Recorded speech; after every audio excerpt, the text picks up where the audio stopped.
तो व्यापम घोटाले की रिपोर्टिंग कर रहे पत्रकार अक्षय सिंह की मौत के मामले में शिवराज सिंह चौहान ने सरकार ने दिल्ली के एम्स और सिफिसिल हैदराबाद में विसरा जांच कराने की मांग मान ली है, लेकिन राजनीति शांत होने का नाम नहीं ले रही। दरअसल एक पत्रकार की मौत के पीछे छोड़ गई है बहुत सारे सवाल। जानेंगे उनका जवाब भी, पहले रिपोर्ट देखिए।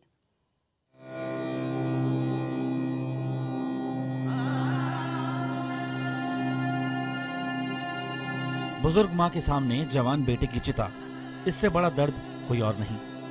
38 साल के टीवी पत्रकार अक्षय की मां ही नहीं, वो बहन भी ये दर्द झेलने को मजबूर है, जिसका इकलौता सहारा भाई था। लेकिन अक्षय बहन की डोली को विदा करने से पहले ही चिता की अग्नि में विलीन हो गए। जिंदा दिल अक्षय, मामले की तह तक जाने वाला अक्षय मध्य प्रदेश के झाबुआ जिले में व्यापम घोटाले का सिरा तलाशने पहुंचा था।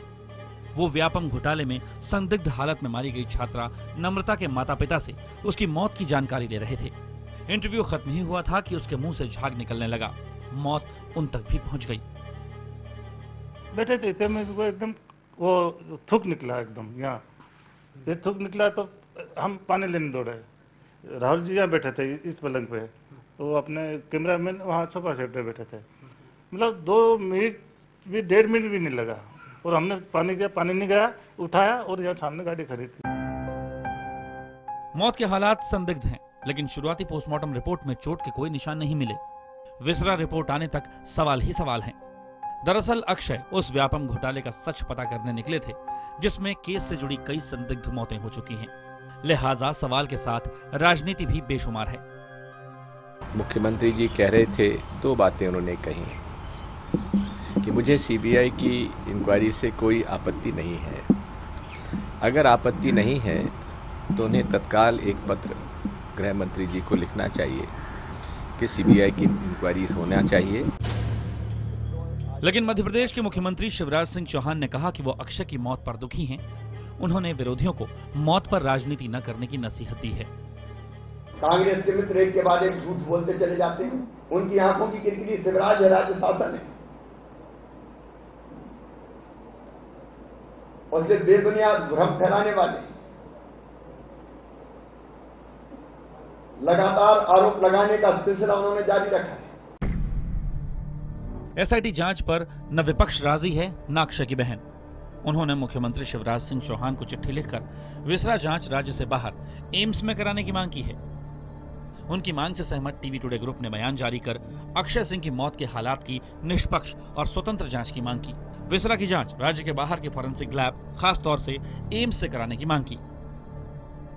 अक्षय टीवी टुडे ग्रुप के चैनल आज तक के लिए पिछले 4 दिन से व्यापम घोटाले की खोजबीन कर रहे थे। खोजी पत्रकार के अंतिम संस्कार में कांग्रेस उपाध्यक्ष राहुल गांधी, अजय माकन, केंद्रीय मंत्री रविशंकर प्रसाद, दिल्ली बीजेपी अध्यक्ष सतीश उपाध्याय, दिल्ली के मुख्यमंत्री अरविंद केजरीवाल और उप मुख्यमंत्री मनीष सिसोदिया समेत कई दिग्गज पहुंचे। पूरा का पूरा व्यापम घोटाला जो अब एक तरह से डेथ घोटाला बनकर नजर आ रहा है, इसकी भी एसआईटी होनी चाहिए जिसकी निगरानी सुप्रीम कोर्ट करे। क्योंकि फिर से मैं कहूंगा, स्टेट गवर्नमेंट और सेंट्रल गवर्नमेंट इसमें पार्टीज हैं सीधे सीधे, और वहां एक ही पार्टी की सरकारें हैं। अगर वो ये चाहते हैं कि जांच और विसरा की जांच एम्स जैसी प्रेस्टिजियस संस्था में हो, तो सरकार को ये मांग स्वीकार करनी चाहिए, क्योंकि निष्पक्षता और न्याय करने के लिए यह बात तर्कसंगत है। इसकी पूरी जांच होनी चाहिए, क्योंकि जिस प्रकार के प्रश्न उठ रहे हैं, ताकि सच्चाई बाहर आ जाए और कोई भी संदेह हो उसको दूर करने का हमें प्रयास करना चाहिए। अब बड़ा सवाल यह है कि आखिर अक्षय के जाने के बाद उस मां का क्या होगा जिसका इकलौता सहारा उसका बेटा चला गया। उस बहन का क्या होगा जिसकी शादी की जिम्मेदारी भी उसी पर थी।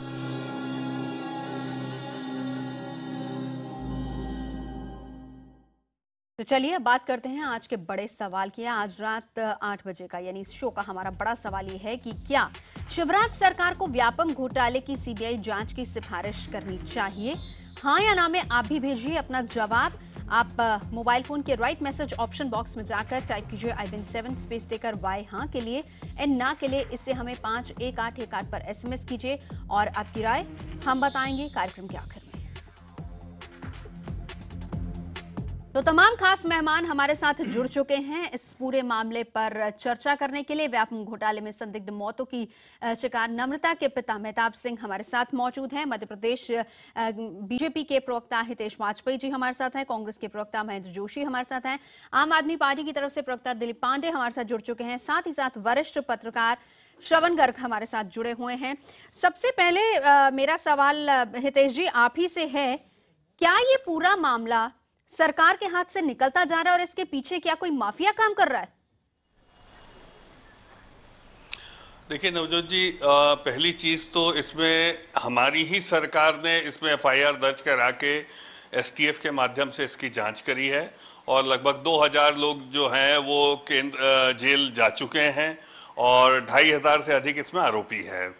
और जब एसटीएफ जांच कर रही थी उसी दौरान ऑनरेबल उच्च न्यायालय ने इसका पूरा संज्ञान लेते हुए एक एसआईटी गठित करी और अब उस एसआईटी के माध्यम से उच्च न्यायालय एसटीएफ की दैनंदिन कार्रवाई की ब्रीफ लेती है और उसमें जहां उनको महसूस होता सरकारी तो बचाव की मुद्रा में आ गई के माध्यम से करते आपने देखा पत्रकार की मौत हुई, उसके तुरंत बाद मुख्यमंत्री सामने आते हैं बयान देने के लिए। इतनी सारी मौतें हुई इससे जुड़ी हुई।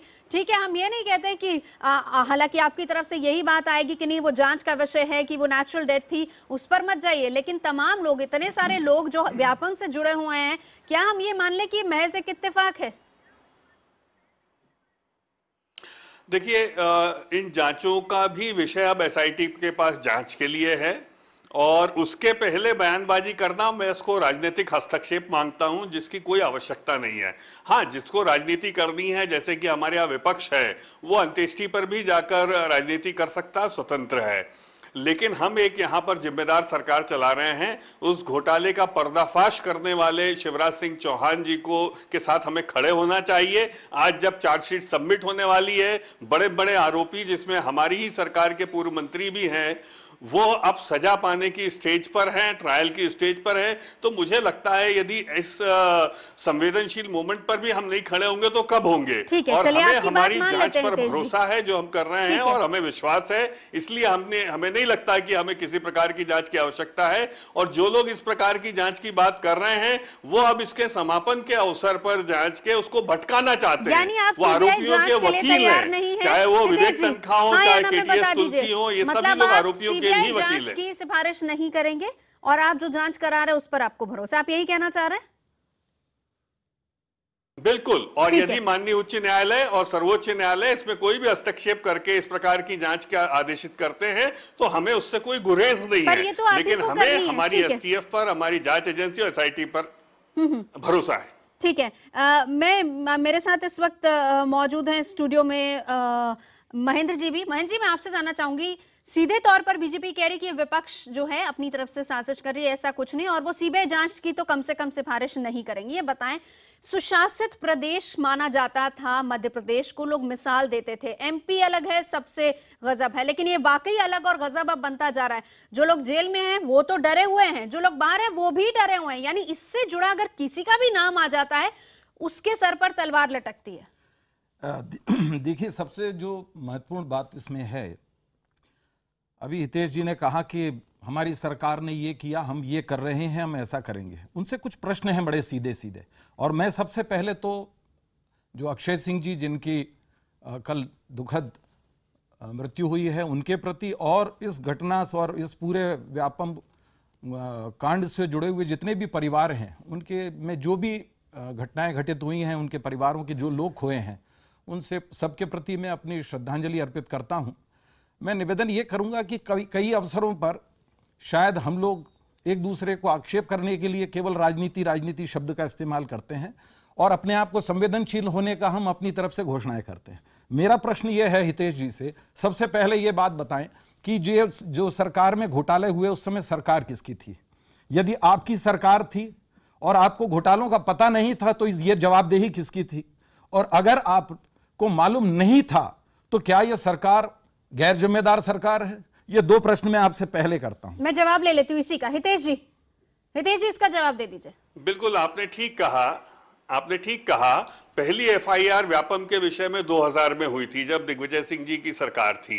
उसके पश्चात जैसे ही शिवराज जी को इस बात की जानकारी मिली, देखिए घोटालों का होना आपने देखा है किस प्रकार से अधिकारी कर्मचारी सब मिलकर इस घटना को अंजाम एक संगठित अपराध के रूप में दे रहे थे। उस समय उनके पास दो चॉइसेस थी, या तो श्रवण जी से डर कर इस बात को छुपा दें क्योंकि श्रवण जी बार बार इस बात को कहेंगे कि आपके राज में हो रहा था, या दूसरा तरीका यह था कि हम इस बात को स्वीकार करते हुए हम जब सरकार में बैठते हैं तो हमारे पास मेरी बात सुन लीजिए, मैं आपसे निवेदन करूंगा। देखिए मैं आपकी बात का बीच में जवाब दूंगा क्योंकि मेरी बात पूरी हो जाने दीजिए, मेरा जवाब पूरा नहीं हुआ है। मैं आपकी बात आपका पूरा जवाब सुनूंगा, लेकिन मैं इसी बीच में एक लाइन बची है। हमारे साथ महेंद्र जोशी जी हैं, मैं बता दूं कांग्रेस की तरफ से। श्रवण जी हमारे साथ वरिष्ठ पत्रकार है, उनके पास मैं अभी जाऊंगी, उनका रिएक्शन लूंगी। आप जिनका जवाब दे रहे हैं वो महेंद्र जोशी जी कांग्रेस की तरफ से। मेरा आपसे एक ही मात्र पूछना है कि सरकार जब हमारी होती है तो हम ये बात कहें कि नहीं साहब ये सरकारी कर्मचारी थे तो अधिकारी थे तो ब्यूरोक्रेट थे तो या मंत्री थे। मेरा ये कहना है कि कुछ भी घटना घटित होती है उसके लिए उस राज्य की सरकार और सरकार का मुखिया वो पूरा मंत्रिमंडल जवाबदेह होता है, और आप इस जवाबदेही से अपने आप को दूर कर रहे हैं कि नहीं साहब लोगों ने कर लिया, हमें पता ही नहीं चला। जवाब ले लेते हैं महेंद्र जी, जवाब ले लेते हैं महेंद्र जी। हितेश जी जवाब रखिए अपना। भाई हमारी जवाबदेही है ये है कि सुशासन का एक बहुत बड़ा हिस्सा होता है भ्रष्टाचार का निर्मूलन। यदि हम कहीं पर भी कोई अनियमितता या गलत काम होते दिख रहे हैं तो क्या हम उसको नहीं हटाएं? क्या आप हमसे ये चाहते हैं कि हम आंखें बंद कर लें? और यदि आप ऐसा चाहते हैं तो आप आरोपियों के साथ हैं। आप चाहते हैं यदि अनियमितता राज्य में हो रही है और उसके विरुद्ध शासन कार्रवाई नहीं करे, डर जाए या आपकी धमकी में आ जाए, तो मुझे लगता है ये बहुत गलत बात होगी। इसीलिए व्यापम के विषय में ना हम धमकियों से डरेंगे, ना हम हमारी छवि खंडित करने का जो विपक्ष प्रयास कर रहा है उससे डरेंगे। लोग डरे हैं, सामने आएगा और हम एक भी आरोपी को बचने नहीं देंगे। ये हम आपको विश्वास दिलाते हैं। दूर से भी गलती से जिनका नाता है वो सब डरे हुए हैं, उनकी सबकी जान खतरे में है। हर आदमी इस समय भयभीत है। आप देखिए हर प्रसंग में आप लोग कहते हैं कि इतने लोग हमारा पूरा फोकस इस बात पर था कि व्यापम भ्रष्टाचार से मुक्त नहीं है। हमने किया। मध्य प्रदेश व्यापम के घोटाले में जो शामिल हो वो आरोपी जेल है, ट्रायल के दौरान सामने आए कोर्ट के, हमने किया। चाहे किसी भी कद का किसी भी पद का व्यक्ति हो, वो केवल कद और पद की वजह से इस आरोप से बरी हो जाए, हमने इस पे कोई समझौता नहीं किया। क्या आपको ये सब दिखाई नहीं देता है? क्या आप चाहते हैं हम चुप रहे? हम बिल्कुल चुप नहीं रहेंगे। हम मध्य प्रदेश की 7 करोड़ जनता की। ठीक है हितेश जी, ठीक है। आप ये कह रहे हैं कि हितेश जी मैं मान लेती हूँ, ठीक है महेंद्र जी एक सवाल करने दीजिए। मैं मान लेती हूँ, ये मान लिया जाता है कि आप सुशासन अभी भी कायम है और आप पूरी तरह से वचनबद्ध हैं कि आप जो व्यापम घोटाला है उसमें निष्पक्ष तरीके से जांच हो और हो रही है, आप कह रहे हैं। ठीक है, हमारे साथ आरोपियों को सजा दिलाएंगे, ये भी आप कह रहे हैं। ठीक है, मैं ये बात मान लेती हूँ। हमारे साथ इस वक्त मौजूद है मेहताब सिंह जी, नम्रता के पिता है, नम्रता जिनकी 3 साल पहले लाश मिली थी रेलवे ट्रैक पर। मेहताब जी मेरा एक सवाल बस आपसे, जिस तरीके से जांच चल रही है क्या आप संतुष्ट हैं या नहीं? जी मैडम बराबर आवाज नहीं आ रही है। मैं दोबारा सवाल कर लेती हूँ, जिस तरीके से जांच चल रही है क्या आप उससे संतुष्ट हैं या नहीं? जांच एजेंसियों पर आपको भरोसा है या नहीं? मैडम क्या है कि मेरी बच्ची को व्यापम से अलग से उसके मर्डर हुआ था, उसका अपहरण होकर हत्या हुआ था, व्यापम घोटाले में नहीं था जी। तो बच्ची का क्या अपहरण करके, हेलो जी हाँ, उसका क्या है कि पीएम रिपोर्ट में भी इसका आना गला दबा के आना उसका मर्डर हुआ, ट्रैक पे फेंका उसको, वहाँ जो स्थानीय लोगों ने बताया कि भाई कोई फेंक गया इसको। तो और जांच जो चल रही है उससे मैं संतुष्ट नहीं हूँ और आगे भी मेरे को विश्वास नहीं कि अन्य बच्चे को जो न्याय मिलेगा। अभी आप कह रहे हैं कि वो व्यापम से जुड़ा हुआ नहीं था, ठीक है, हालांकि जांच का विषय है, लेकिन 5 बजे में मेरे साथ आपने यही बात दोहराई थी कि उसी से रिलेटेड था और कुछ भी ऐसी जानकारी आपको नहीं थी। ठीक है, अगर अभी आप ये बात कह रहे हैं कि वो व्यापम से रिलेटेड नहीं है तो फिर क्या कोई दुश्मनी थी, क्या कारण था, ये भी बता दीजिए। मैडम बच्ची जो है ना अपहरण हुआ और उसकी हत्या हुई है। भाई आपकी बेटी एमबीबीएस स्टूडेंट थी ना? हाँ जी, आवाज बराबर नहीं आ रही, क्या आपकी बेटी एमबीबीएस स्टूडेंट थी ना? मैडम आवाज बराबर नहीं आ रही। ठीक है, चलिए मैं लौटूंगी आपके पास मेहताब सिंह जी। 5 बजे में इन्होंने यहीं पर हमारे खास कार्यक्रम मुद्दा में ये बात मानी थी कि ठीक से जांच नहीं हो रही और ये बिल्कुल सेटिस्फाइड नहीं, लेकिन अब वो इस बात को मानने को तैयार नहीं। दिलीप पांडे हमारे साथ मौजूद हैं। दिलीप पांडे, मैं आपसे जानना चाहूंगी, भ्रष्टाचार के खिलाफ आपकी पार्टी अक्सर आवाज उठाती है। आज जब दिल्ली के पत्रकार की इस तरीके से मौत होगी, मुख्यमंत्री जाते हैं, उप मुख्यमंत्री जाते हैं, पहले से आपने क्यों ये आवाज बुलंद नहीं की? अभी मैं भारतीय जनता पार्टी के किसी साथी की बात सुन रहा था। यकीन मानिए जिस सलीके से उन्होंने अपनी बात रखी, ऐसा जान पड़ता है जैसे इस देश में व्यापम नाम का कोई घोटाला हुआ ही नहीं है कभी। कुछ छोटी मोटी घटना हुई है और पूरा प्रदेश जो है उसके ऊपर लगा हुआ है, स्थिति नियंत्रण पूर्ण बनी हुई है और कल परसों में सारे अपराधी पकड़कर जेल में रख दिए जाएंगे, मतलब as if nothing has happened. और जो 45-47 लोग मरे हैं शायद वो किसी और ग्रह के रहे होंगे। हितेश जी बात रख ले, दिलीप जी मैं फिर आपके पास लौटूंगी। दिलीप जी आप रखिए अपनी बात। अभी उनका एक कुतर्क सुन रहा था मैं, उन्होंने कहा कि सरकार के अंदर 1800 लोग जेल में हैं। जनाब 1800 लोग जेल में हैं, वो सिपाही हैं, जो असल गुनहगार है वो कहीं न कहीं अभी भी पर्दे के पीछे से पूरी घटना को अंजाम दे रहा है। तब आपको अंदाज होगा कि वो कौन लोग हैं। मैं समझ नहीं पा रहा हूं आप बीच में क्यों बोल रहे हैं। आप ध्यानपूर्वक बात सुने, आपको अप्रिय लगेगी बात। आपकी जिम्मेदारी है कि आपको अपनी पार्टी की सारे सदस्यों को चैनल पे आकर डिफेंड करना है। आप हमारे खिलाफ राजनीति कर रहे हैं और ये कह रहे हैं। इसके बावजूद मैं संत महात्मा नहीं हूं, इसके बावजूद आपको इस चैनल पे मेरी बात सुननी पड़ेगी, इसलिए आप शांत रहें, बीच में ना बोलें, न्यूनतम सभ्यता का परिचय दें। आप भारतीय जनता पार्टी के प्रवक्ता हैं, कम से कम जो राष्ट्रीय स्तर के प्रवक्ता हैं उनका स्तर मेंटेन करें और बीच में न टोकें। आपकी मजबूरी है, मुझे सुनना पड़ेगा आपको, है ना, बीच में न टोकें आप। मैं ये कह रहा हूं कि जो 1800 लोगों की गिरफ्तारी का आप दम भर रहे हैं, उन्हीं गिरफ्तारियों के बावजूद 45-47 लोगों की रहस्यमय परिस्थितियों में मृत्यु हो जाना इस बात का सबूत है कि ये 1800 लोग जिम्मेदार नहीं है। तो किसी को बेवकूफ ना बनाए कि सारा काम हो चुका है और अब मामला आखिरी चरण में है। एक बात आप दिल्ली में बैठकर स्टूडियो में सब जानते हैं, सारा ज्ञान आपको प्राप्त हो गया। नहीं, मैं नहीं जानता, आप जानते हैं, इसलिए आपको बताना पड़ेगा। और आप ऐसे अपनी ही सरकार द्वारा संचालित निर्देशित एसआईटी के जरिए आप नहीं बताएंगे। जो गुनहगार हैं उनकी एसआईटी सरकार नहीं बनाती है मेरे मित्र, एसआईटी ऑनरेबल उच्च न्यायालय ने बनाई है। महोदय मुझे पता है हाई कोर्ट बनाती है, एसआईटी सुप्रीम कोर्ट बनाती है, इतनी न्यूनतम जानकारी मुझे है। आप बार-बार कम से कम सभ्यता का परिचय मत दें। हितेश भाई थोड़ी सी सभ्यता दिखाएं आप जब बोल रहे थे आपको नहीं रोका गया, आपके अंदर आक्रोश है, ग्लानि है, कुंठा है, जो कुछ भी है आपको सुनना पड़ेगा ना, आपकी मजबूरी है, आपको सुनना पड़ेगा। जैसे मैं आपको सुन रहा था, आपकी सारी बातें मुझे गलत मजबूरी है, सुन रहा था, मैं आपको नहीं रोक रहा था, आपकी मजबूरी है। आपको नवजोत जी चुप करा सकते, नवजोत जी मैंने आग्रह किया दोनों से, मैं इस मंच पे सभी लोग बैठे हैं, मेरी आवाज शायद सब तक आ रही है, मैं सभी को ये कहूंगी कि एक एक करके, क्योंकि सबको समय दिया जा रहा है, एक एक करके अपनी बात रखेंगे तो चर्चा सभ्य तरीके से आगे बढ़ेगी। जी संवेदनशील विषय पर गलत तथ्य ना बोले, ये मेरा अनुरोध है बस। ठीक है हितेश जी, जब वो बात खत्म कर ले आप अपनी बात रख लीजिएगा। आप मुझे बोलने दें। दिलीप जी अपनी बात खत्म कीजिए, मेरे को श्रवण जी के पास जाना है। जी दिलीप जी। बिल्कुल, 45-47 लोगों का मरना इस बात का सबूत है कि जो 1800 लोग पकड़े गए हैं दरअसल वो जिम्मेदार नहीं है। इसके लिए जिम्मेदार शिवराज सरकार में 45-47 बैठे हुए लोग हैं। राम नरेश यादव जो हैं उनका नाम एफआईआर में आ चुका है, अभी भी वो पद पर बने हुए हैं। शिवराज सरकार में तमाम बड़े बड़े मंत्री अधिकारी इसके अंदर आ चुके हैं। आप अभी भी अपेक्षा करते हैं कि शिवराज सरकार इसकी जांच कर सकती है। हम 3 छोटी छोटी बातें कर रहे हैं जो इस पूरे घोटाले के लिए, जो घोटाला नहीं है, अब व्यापम जो है घोटाले से बढ़कर नरसंहार का रूप ले चुका है। अब व्यापम एक जीनोसाइड हो चुका है। ये आज आपको पता लगा है, आप सनसनी फैलाने का काम कर रहे हैं, राजनीतिक रूप से रोटियां सेक रहे हैं कि सुप्रीम कोर्ट को अपनी मॉनिटरिंग में जिस प्रकार 2G और कोलगेट की जांच हुई है, इस पूरे नरसंहार की घोटाले की जांच करनी चाहिए।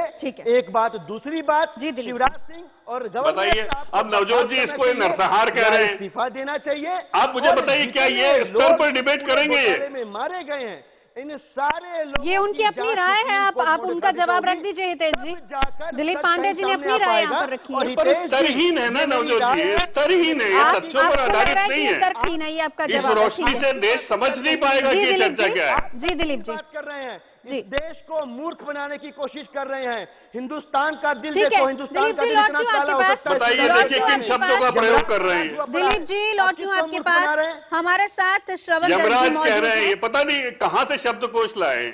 ठीक है, श्रवण गर्ग जी हमारे साथ है। मौजूद है। श्रवण जी, मैंने चर्चा की शुरुआत एक सेंटेंस से की थी जो कि मैं हितेश जी से जानना चाह रही थी। अब क्योंकि एक न्यूट्रल वॉइस हमारे साथ है, आप भी मध्य प्रदेश के पत्रकार हैं और वहां पर आपने भी देखा किस तरीके से घोटाला हो, ये बताएं क्या ये पूरा मामला सरकार के हाथ से निकलता जा रहा है और क्या लग रहा है कि इसके पीछे कोई बड़ा गिरोह, कोई बड़ा माफिया काम कर रहा है?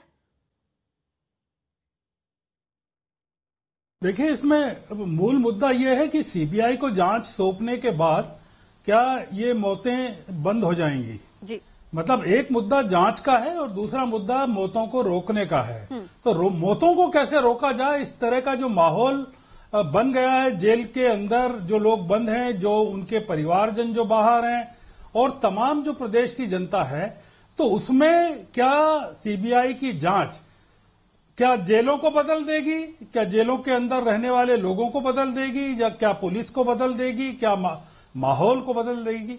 कुछ ऐसा लग रहा है कि पूरे सिस्टम को कुछ लोग चुनौती दे रहे हैं और ये अगर चुनौती है तो ये एक नेशनल इशू है, राष्ट्रीय मुद्दा है। जांच के बहाने आप उन लोगों को कटघरे में खड़ा कर सकते हैं जो इस पूरे मामले के दोषी हैं और निश्चित रूप से उन पर गाज गिरनी चाहिए जिन्होंने इस पूरे मामले को चलने दिया और उसको आगे बढ़ाया।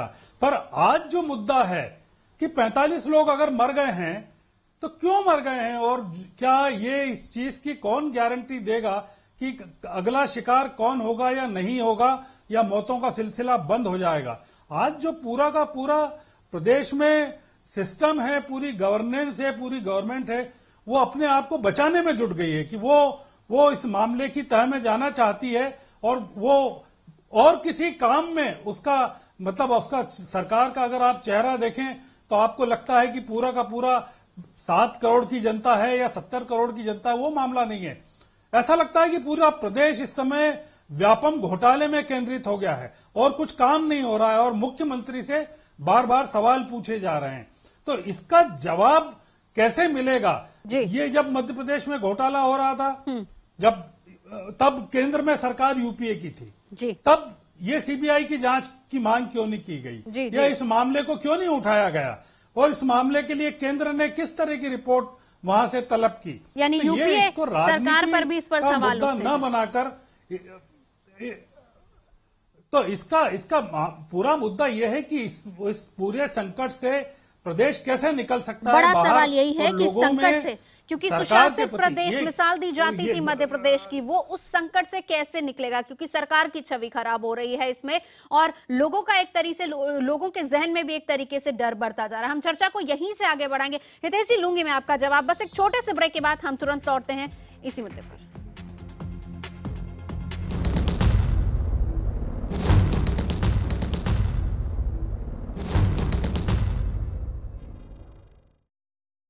कहते हैं मौत का पंजा कभी भी कहीं भी किसी को भी अपने चंगुल में जकड़ सकता है। अब यही बात मध्य प्रदेश के व्यापम घोटाले के बारे में भी कही जाने लगी है। अब तक केस से किसी न किसी तरह से जुड़े 45 लोगों की संदिग्ध हालत में मौत हो चुकी है। आरोप ये लग रहा है कि सच पर पर्दा डालने के लिए लोगों को रास्ते से हटाया जा रहा है, लेकिन सवाल यही है कि व्यापम घोटाले का सच आखिर है क्या? देखिए कुछ सवालों का जवाब इस रिपोर्ट में।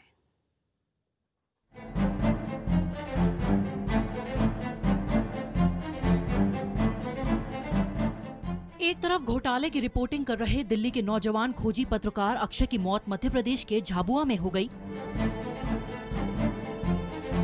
तो दूसरी तरफ जबलपुर मेडिकल कॉलेज के डीन डॉक्टर अरुण शर्मा रविवार की सुबह दिल्ली एयरपोर्ट के पास एक होटल में मृत पाए गए। मामला तब व्यापम घोटाले से जुड़ गया जब आईएमए के जबलपुर अध्यक्ष डॉक्टर सुधीर तिवारी ने अपनी जान को भी खतरा बताया। सबकी जान का खतरा है, ये लोग मेरी भी जान ले सकते हैं। मैं सुबह से घूम रहा हूँ आईजी साहब के ज्ञापन देने के लिए कि मेरी जान को खतरा है, आईजी साहब नहीं मिल रहे मुझे। अजीब बात है कि डॉक्टर अरुण की तरह ही व्यापम की जांच कर रहे जबलपुर मेडिकल कॉलेज के पूर्व डीन डीके सकाले की लाश भी पिछले साल 4 जुलाई को ही संदिग्ध हालत में मिली थी। डॉक्टर अरुण और पत्रकार अक्षय की मौत की वजह शायद विस्रा जांच से ही साफ हो सकेगी। तब तक इन्हें व्यापम घोटाले की संदिग्ध हालात में हुई मौतों में ही गिना जा रहा है, जो 45 तक पहुंच चुका है। इतनी खतरनाक कौन सी संगठन है जो एक केस से इन्वॉल्व 30-40 लोगों की मृत्यु अलग अलग राज्यों में जगह जगह करवा दे। तो संदेह तो ये होता है कि सरकार ही एक ऐसी संस्था है जिसके इतने लंबे और इतने खतरनाक हाथ होते हैं, और उसकी सरकार और उसकी पुलिस। बहुत बड़ी साजिश मध्य प्रदेश के अंदर चल रही है। मध्य प्रदेश के अंदर मध्य प्रदेश सरकार के मंत्री इसमें जेल के अंदर हैं। इसलिए बिल्कुल साफ रूप से मध्य प्रदेश सरकार को कोई नैतिक अधिकार नहीं है सत्ता में रहने का, उनको इस्तीफा देना चाहिए।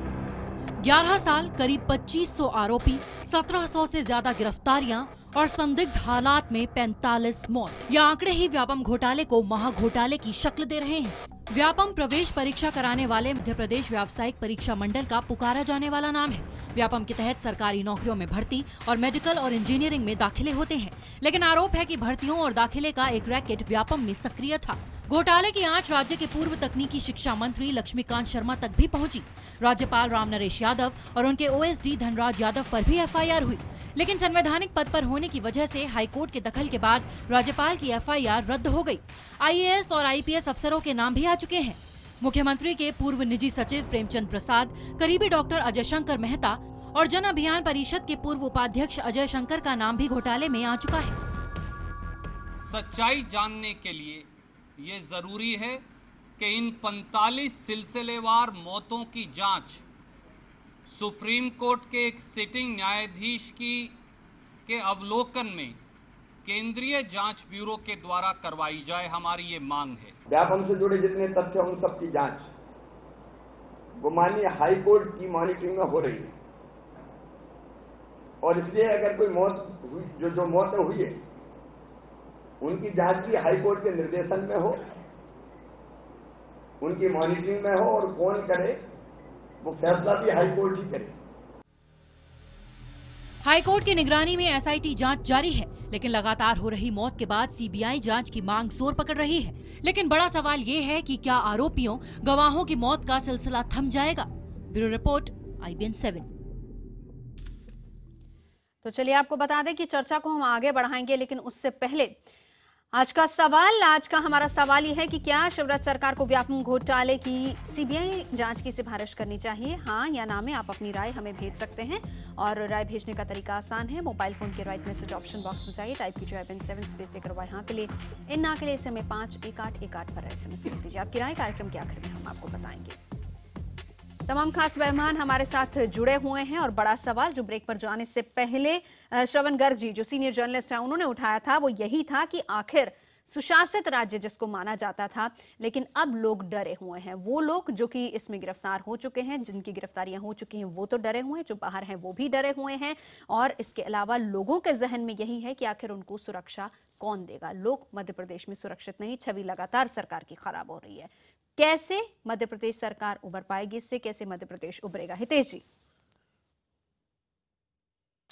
देखिए रजत जी, मैं 2-3 बिंदु बहुत तेजी से कहना चाहता हूं। व्यापम का घोटाला हाँ हमारे शासन के दौरान हुआ, हमने इसको स्वीकार किया और उसको इरेडिकेट किया, और किसी का भी कद या पद बिना देखे हुए जो आपने बताया अभी इतनी स्टोरी में, उन सबको आरोपी बनाया गया और वो अब ट्रायल की फेज में है। तो ये हम लोगों ने किया। हमें हमारी जांच पर भरोसा है, और हम किसी भी राजनीतिक चाल में नवजोत जी नहीं आएंगे। हम चाहते हैं आरोपियों को सजा मिले और उस अंजाम तक हम ले जाएंगे। दूसरी बात, बार बार जो सीबीआई की जांच की मांग की बात कर रहे हैं वे सब आरोपियों की पैरवी कर रहे हैं और आरोपियों के वकील हैं। इनके दिमाग में क्या चल रहा है हमारी समझ के बाहर है। 20 बार ये उच्च न्यायालय इसी बात को लेकर जा चुके हैं, कई बार सर्वोच्च न्यायालय जा चुके हैं। यदि हमारी सक्षमता के ऊपर या हमारी सफलता के ऊपर कोई भी आक्षेप होता तो न 20 बार उच्च न्यायालय इनको वापस भेजता, न सर्वोच्च न्यायालय भेजता, और हम भी उसको स्वीकार करते। तो कहीं पर भी वैधानिक रूप से देखिए, लीगल ट्रायल जो है वो अलग प्रकार की चीज होती है। तो लीगल ट्रायल में कोई भी त्रुटि कोई भी न्यायालय कहता है हम तुरंत हर प्रकार के लिए तैयार है, लेकिन पॉलिटिकल ट्रायल के लिए और मीडिया ट्रायल के लिए हम अपने तर्कों और तकरीरों को बार बार लेकर आ रहे हैं। 3 चुनाव हो चुके हैं, हम जनता के बीच जा चुके हैं। व्यापम आज ठीक से काम कर रहा है, इतने वर्ष हो गए हैं, एक भी अनियमितता व्यापम की सामने नहीं आई है। हमने पूरे स्ट्रक्चर को रिवैम्प कर दिया है। तो ये इसी सरकार ने किया है। मुझे लगता है सुशासन का बड़ा हिस्सा है। एक छोटे से सवाल का जवाब दे दीजिए। तमाम सियासी लोग हमारे साथ बैठे हैं, बहुत बड़े बड़े ज्ञानी, हमारे साथ सीनियर जर्नलिस्ट श्रवण जी भी बैठे हैं। एक सवाल है, अगर हम इतिहास की तरफ देखें, बहुत सारे ऐसे मामले आते हैं जो मिसाल के तौर पर हुए, जिन पर भी आरोप लगे, उन्हें अपनी सत्ता गंवानी पड़ी। हालांकि भले ही उसके बाद जांच के बाद वो निर्दोष साबित हुए, लेकिन एक मिसाल कायम करते हुए उन्होंने इस्तीफा दिया, सत्ता गंवानी पड़ी। यहां पर हम उन सब चीजों पर नहीं जाएंगे कि किस किसने क्या क्या किया, लेकिन सिर्फ इतनी सी बात, अगर आप कह रहे हैं कि सीबीआई जांच जो है वो सिर्फ और सिर्फ सियासत है और कुछ नहीं, लेकिन ये बताएं, अगर जनता सुरक्षित है, जनता को भरोसा कौन देगा? देखिए, आपने तमाम एजेंसियों से जो जांच करा रहे हैं वो तो आप ही के अंडर है, क्यों नहीं एक निष्पक्ष जांच एजेंसी के अंदर आती जांच? अगर आप सिफारिश कर देंगे, ये भी हो सकता है कि आप पाक साफ बाहर निकल आएंगे, तो और मिसाल आप कायम करेंगे। बिल्कुल, आपने बहुत अच्छी बात नवजोत जी उठाई है, जनता की बात। तो जनता के बीच ये ट्रायल 3 बार हो चुका है। हम 3 चुनाव में लगातार जनता के बीच जा चुके हैं, लोकसभा, विधानसभा, नगर पंचायत, नगरीय निकाय चुनाव में। और ये आपका विषय कांग्रेस ने 2500 बार जनता के बीच उठाया, खूब ट्रायल हुआ है हमारा, जिसको पॉलिटिकल ट्रायल बोलते हैं। उस पॉलिटिकल ट्रायल को सुनने के बाद हमको जनादेश मिलता है और 90 और 99% मिलता है, यानी कि जनता हमारे साथ है इस पूरे ट्रायल में। वो जानती है कि शिवराज जी निर्दोष हैं और निष्पक्ष जांच कर रहे हैं, और ये जो विरोधी हैं ये जांच को भटकाना चाहते हैं जिससे आरोपियों की मदद हो, और हम इसको कदापि नहीं होने देंगे। लीगल ट्रायल में यदि कोई त्रुटि निकल कर आती है, हम तैयार हैं अपने आप को बदलने के लिए, और मीडिया ट्रायल में हम रोज आपके सामने आपके तर्क संबद्ध सभी सवालों का नवजोत जी हम रोज जवाब देंगे, हम आपसे वादा करते हैं। लेकिन हमारे विरोधियों को हम कैसे संतुष्ट कर दें? तो ये हमारी न्याय की लड़ाई है, किसी के संतोष या असंतोष की लड़ाई है। हम इसको भावनाओं के आधार पर नहीं, हम तथ्यों के आधार पर जीतेंगे और आरोपियों को सजा दिलाकर रहेंगे। ठीक है हितेश जी, श्रवण जी ने एक सवाल उठाया था। महेंद्र जी, ये आपसे मेरा सवाल है, क्योंकि जिस वक्त ये घोटाला हुआ केंद्र में तो आप ही की सरकार थी, आप लोगों ने तब क्यों नहीं संज्ञान लिया? आप लोग भी तो रिपोर्ट मंगवा सकते थे। देखिए, सबसे जो महत्वपूर्ण बात है, अभी मैं बहुत सारे बिंदु हैं, लेकिन आपने चूंकि एक बिंदु विशेष पर मुझसे जानकारी कही है। श्रवण जी प्रदेश के ही नहीं, देश के बहुत सम्मानित पत्रकार हैं, उनकी बातों के साथ में मैं अपनी बात जोड़ना चाहता हूं। एक तो उन्होंने मध्य प्रदेश के लोगों की सुरक्षा के लिए कहा कि अगर कोई भी एजेंसी कुछ भी करे, लेकिन लोग कैसे सुरक्षित हैं, ये बड़ा सवाल है। इसका जवाब न तो हितेश जी के पास है, न उनकी सरकार के पास। मैं ये कह रहा हूं कि जब कांग्रेस की सरकार थी तब ये हमेशा, हितेश जी मैं आपके बीच में नहीं बोला था, मैं आप बड़े शिष्ट व्यक्ति हैं, इसलिए मेहरबानी करके मुझे मौका दें। देखिए, जब सीबीआई यूपीए की सरकार थी तो ये लोग बोलते थे कांग्रेस ब्यूरो ऑफ इन्वेस्टिगेशन। कोई भी बात होती थी, अगर सीबीआई की जांच का विषय होता था तो उसके ऊपर ये हमेशा सीबीआई के ऊपर आक्षेप उठाया करते थे। आज की स्थिति में जब सीबीआई की बात हो रही है तो क्या दिक्कत आ रही है? यहां भी सरकार मध्य प्रदेश में भी आपकी है, केंद्र में भी आपकी सरकार है। अब तो कम से कम सीबीआई एक ऐसी संस्था है। अभी आपके 350 पुलिस के अधिकारी जो कि एसटीएफ के माध्यम से जिनकी जो जांच कर रहे हैं, 350 लोग जांच कर रहे हैं, उनका सुपरविजन एसआईटी कर रही है। 350 लोग जिनकी एसीआर मध्य प्रदेश की सरकार लिखती है, जो लोग मध्य प्रदेश सरकार के कर्मचारी हैं, अधिकारी हैं, आप उनसे उनकी जांच करा रहे हैं, और उसके बाद में आप कहते हैं हम इससे संतुष्ट हैं, हमने 3 चुनाव जीते। देखिए, चुनाव एक अलग व्यवस्था है। अगर नहीं, वाजपेयी जी पूरा बोलने दीजिए। चुनाव के माध्यम से अगर सारे न्याय की व्यवस्था आप कर रहे हैं तो फिर ये सारी मतलब टीवी मीडिया में, पेपर्स में, अखबारों में जो चर्चा हो रही है, फिर ये क्यों हो रही है? ये बड़ा प्रश्न उठता है। जवाब ले लेते हैं। हितेश जी जवाब रख दीजिए। देखिए नवजोत जी, मैंने सीबीआई के लिए 2-3 बातें स्पष्ट रखी थी। हमारे मुख्यमंत्री शिवराज सिंह चौहान जी ने हमारे दल के कई लोगों के होने के बावजूद भी इस रैकेट को उखाड़ फेंका है। उन्होंने बहुत साहस का काम किया है, और हमारा पूरा दायित्व है कि हम उनके साथ खड़े रहें जब तक आरोपियों को सजा नहीं हो जाए। हम नहीं चाहते कि इन्वेस्टिगेशन की धार बदले, हमारे विरोधी चाहते हैं। मैं बार बार इस बात को कह रहा हूं, और इसका सबूत यह है कि कांग्रेस के दिग्गज नेता आरोपियों के वकील है। मैं आपके चैनल के माध्यम से कहना चाहता हूं, यदि इन्हें न्याय की चिंता है, केटीएस तुलसी, इंदिरा जयराज, ये सभी लोग आरोपियों की वकालत छोड़ दें। ये जो मैं आपसे कहना चाहता हूं, उसके बाद राजनीतिक बातचीत करते हैं, लेकिन ये नहीं करेंगे। इसीलिए हम अपनी जांच को ट्रायल कोर्ट में अंतिम अंजाम तक पहुंचाएंगे। उसके बावजूद कोई भी त्रुटि है, ठीक है, क्या ये श्योरिटी भी आप देते हैं कि इसके बाद तमाम लोगों को सुरक्षा मिलेगी और इसके बाद मौतों का सिलसिला थम जाएगा? ये श्योरिटी दे रहे हैं आप? बिल्कुल नवजोत जी, मैं आपसे अनुरोध कर रहा हूं कि आइए आप और व्यापम पर पुनः स्टोरी करिए कि कैसे काम कर रही है वो संस्था। यदि आपको लेश मात्र त्रुटि भी मिल जाए उस घटना के पश्चात तो मैं स्वीकार करने को तैयार हूं कि हमारी सरकार बैकफुट पर है। लेकिन ध्यान रखिए, भ्रष्टाचार का निर्मूलन हम जीरो टॉलरेंस है, हमें कभी भी अनियमितता कहीं पर भी दिखाई देगी हम उसको दूर करेंगे, इस बात से नहीं डरेंगे कि आप लोग ये सवाल उठाएं कि हमारे राज्य में हो रही थी। दिलीप पांडे, सीबीआई जांच की बात के लिए उन्होंने साफ मना कर दिया, लेकिन क्या अब ये भरोसा दिया जा रहा है कि इसके बाद सिलसिला थम जाएगा? क्या इस पर यकीन किया जा सकता है? क्या लोग भरोसा करेंगे इस पर? अभी हितेश जी ने जैसे आपसे कहा कि आइए नवजोत जी और इसकी स्टोरी कीजिए, मैं घबरा गया था कि ये रिक्वेस्ट कर रहे हैं कि धमकी दे रहे हैं, क्योंकि जो हालात हैं इस हालात में इस देश का कोई भी व्यक्ति मध्य प्रदेश के अंदर व्यापम से जुड़े हुए घोटाले के ऊपर जांच कर रहे और अपने आप को सुरक्षित महसूस करे, मुझे इसमें संदेह है। जिस प्रकार से हितेश जी अपनी सरकार का असफल बचाव कर रहे हैं, ऐसा मालूम पड़ता है जैसे वाकई शिवराज सिंह की सरकार ने व्यापम को उखाड़ के फेंक दिया है और हम और आप बेवजह बहस कर रहे हैं। इन्होंने कहा हमारी जांच का आधार तथ्य है, भावना नहीं है। मैं पूछना चाहता हूं कि जो 45 लोग मर गए उनके पर ये आपके लिए तथ्य है कि भावना है? जो लोग उनके ऊपर आश्रित थे वो उनके लिए आप भावुक होते हैं कि नहीं होती हैं? आज निगम बोध घाट पर अक्षय के घर के लोग, उसकी बहन जो चीख चीख के रो रही थी, वो आपके लिए तथ्य है कि भावना है? ये सवाल आपके सामने हॉन्ट करेंगे आपको इन 45 लोगों के परिवार की बद्दुआएं हॉन्ट करेंगी। और जिस कदर आप इस पूरे मसले पर मिट्टी डालने की कोशिश कर रहे हैं, देश को जागना पड़ेगा। बिना सुप्रीम कोर्ट मॉनिटर एसआईटी के इस पूरे घोटाले से, कुछ निकल के नहीं आ रहा। आप अपनी राजनीति करना चाहते हैं? शर्म आनी चाहिए आपको कि इस घटना से पहले तक आप लोग कहां थे? आप लोगों ने कब लोगों के साथ खड़े होकर काम करने का काम किया है? लेकिन आप मौके तलाशते हैं। अगर राजनीति है तो मुझे राजनीति कर रहे हैं, राजनीति कर रहा हूं और आपको शर्म आनी चाहिए कि अपनी सरकार की ये जनता तय करेगी। जनता को शर्म आती है ऐसे राजनेताओं को देखकर जो अंत्येष्टि की और लाशों की राजनीति करने में शर्म नहीं करते। मुझे गर्व है कि इस देश की जनता के साथ खड़ा हूं, मुझे गर्व है कि आशा है न्यायालय में, और मुझे गर्व है इसीलिए आपको ऐसे कामों में गर्व महसूस होता है। श्रवण जी, एक सवाल मेरा आपसे, दावा बहुत किया जा रहा है, हितेश जी कह रहे हैं बिल्कुल निष्पक्ष जांच हो रही है, हमें पूरा भरोसा है, बिल्कुल आखिरी नतीजे तक जांच पहुंची हुई, लेकिन जिस तरीके से मौतों का सिलसिला लगातार बढ़ता जा रहा है, सीबीआई जांच के लिए उन्होंने इनकार कर दिया। ये बताएं कि अब मध्य प्रदेश की जनता क्या सोच रही है? मैं लौटती हुई हितेश जी आपके पास, मध्य प्रदेश की जनता क्या सोच रही है? वो तो कह रहे हैं कि इसके बाद सिलसिला थम जाएगा, ऐसा कुछ नहीं होगा, हम पूरी जांच करवा रहे हैं, भरोसा रखिए, और जांच पर उनको भी भरोसा है। श्रवण जी। हितेश जी से मेरा एक सवाल है, मैं जांच पर कोई संदेह व्यक्त नहीं कर रहा हूं, एसटीएफ की जांच पर और एसटीआई की निगरानी पर और हाईकोर्ट की मंशा पर, और न शिवराज सिंह जी के इरादों पर कि वो सत्य को बाहर लाना चाहते हैं।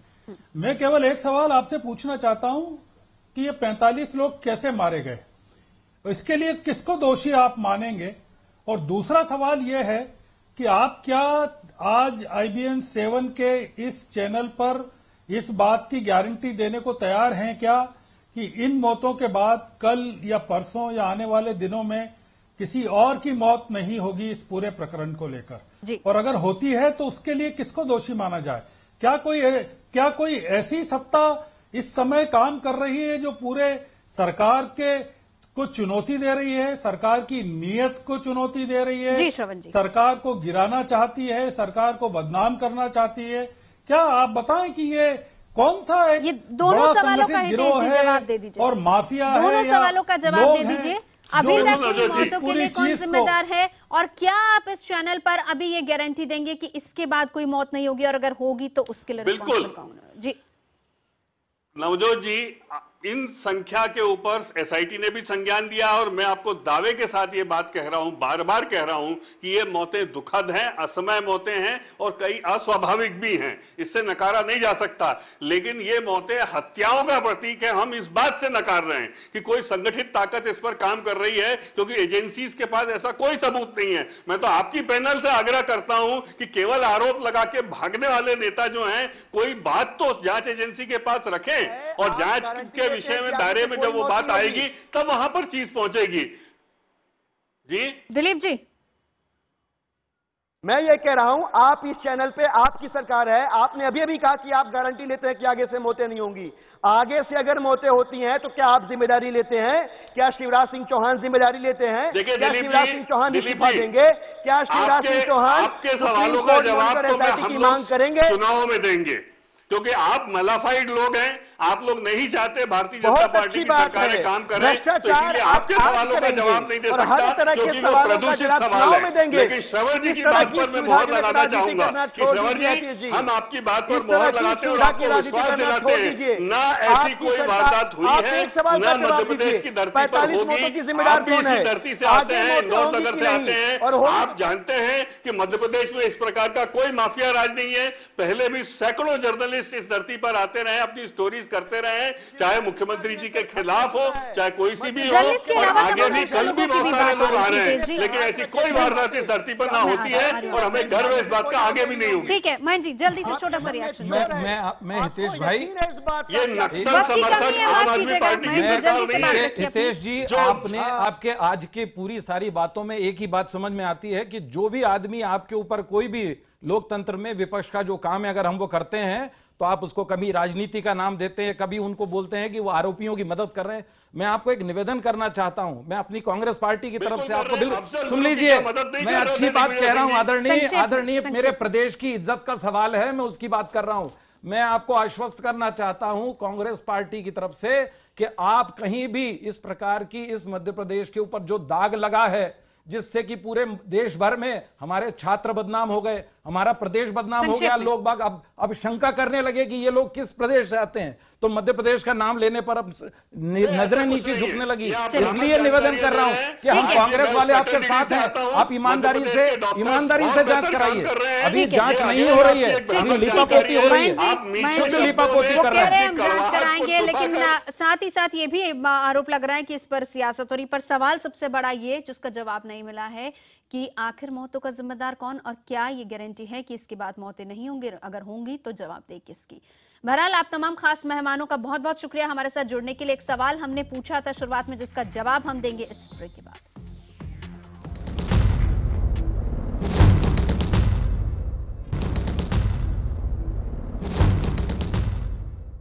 और अब बात हमारे आज के सवाल की, और तमाम दर्शकों की राय हमको मिल चुकी है। हमने सवाल पूछा था कि शिवराज सरकार को व्यापम घोटाले की सीबीआई जांच की सिफारिश करनी चाहिए।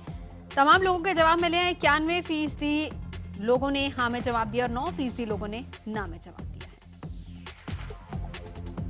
और 8 बजे में फिलहाल इतना ही। ब्रेक के बाद इंडिया नाउ।